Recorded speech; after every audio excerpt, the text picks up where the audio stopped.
Grandma,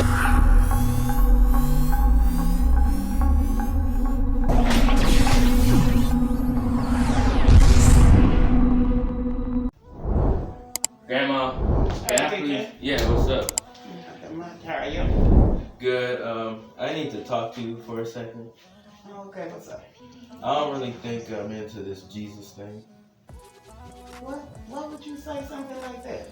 Well, because I have this friend and I really did believe, but what he said was kind of true.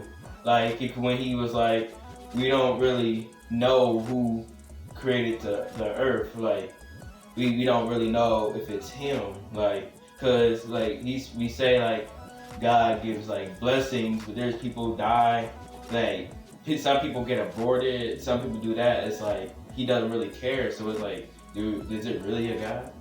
You sound like you're a little bit confused. Oh, okay. In 7 days, he created the heavens and the earth.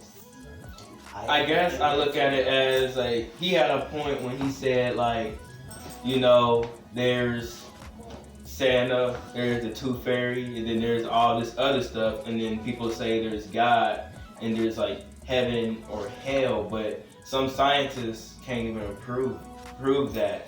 Oh, and it's so I don't even know who you're talking to. So now you're comparing God and Jesus to Santa Claus and the Easter bunnies? I mean, no. I'm just saying that because it's I don't really know, because Santa and the Easter Bunny says they gives gifts in Christmas and stuff, and then people celebrate Christmas on let me tell you this, people celebrate Christmas on and it's not really his birthday. That's another thing. So why would they celebrate it on that day and it's not his actual birthday? Right. Now, Jesus is the reason for the season. And probably it was maybe in March or April, because it was during tax season. And Mary and Joseph had to go to pay their taxes when he was born. And tax season is sort of like in the spring. So the Christmas, it's a man-made holiday as well. But like I said, I celebrate it because Jesus is the reason. And then you're giving gifts.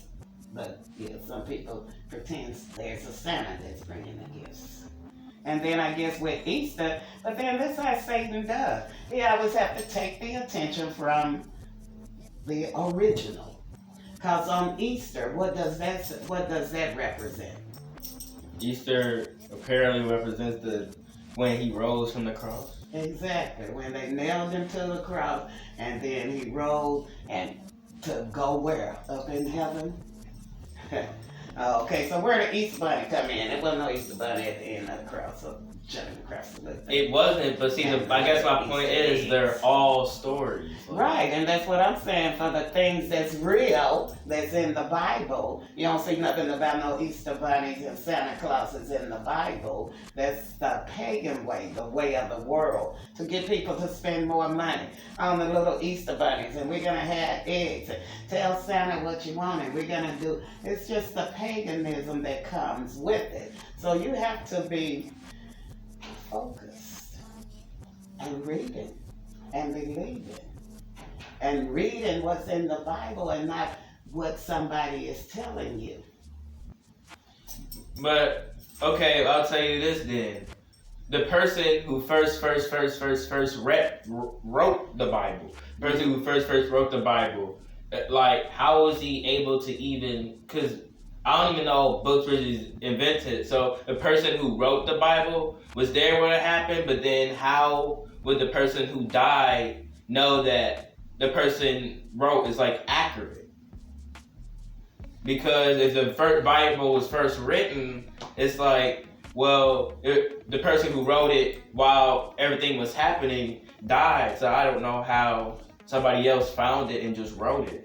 It's like we have books now that people write telling their lives. That's why people are saying kind of going along with people did you say people they have a purpose, but some people finish their job early?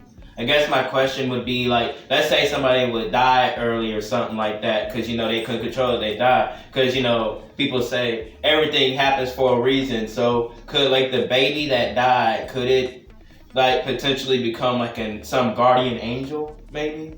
And it would just see, that's the thing. Because everything. I know, but that's the thing. I don't know what's gonna happen when you die. And do you know anybody that came back to let you know? No, but I'm saying like, but some people are gifted like that. Like some people might see things, or that's what I've been told. Like people been right. But see, like I said, I don't know what's gonna happen eternally. I read it in the Bible. The Bible says when you die, it's like a deep sleep. That's why they say rest in peace. And you're sleeping, you're resting. Some people die because they've been sick and suffering and in pain, so then they can rest. It's a good Or maybe, sleep. well, they say everything happens for a reason. Maybe if he died early, maybe he was going to have a disease anyway. You never know. We don't. But the thing of it is, they got the opportunity to live in heaven forever and ever. And not if we have don't to deal walk with on Street of Gold, I can't imagine how big diamonds and sapphires and everything be sparkling. We can't even imagine what would be done. And then, like I said, going back to what happens why they died, I don't know. But we do know there will come a time to die. And we need to prepare ourselves daily. Like, this may be my last day. Don't never go without telling somebody you love them if you do. Or if you're sorry about something, try to fix it. Just live the life like this may be my last day. Yeah, you can plan as if I may live to be 120. But if I do one day at a time, just doing the best I can for this day, today, and I'm praying and asking the Lord to help me be a blessing to somebody today. Glad we had this talk. Love you. No.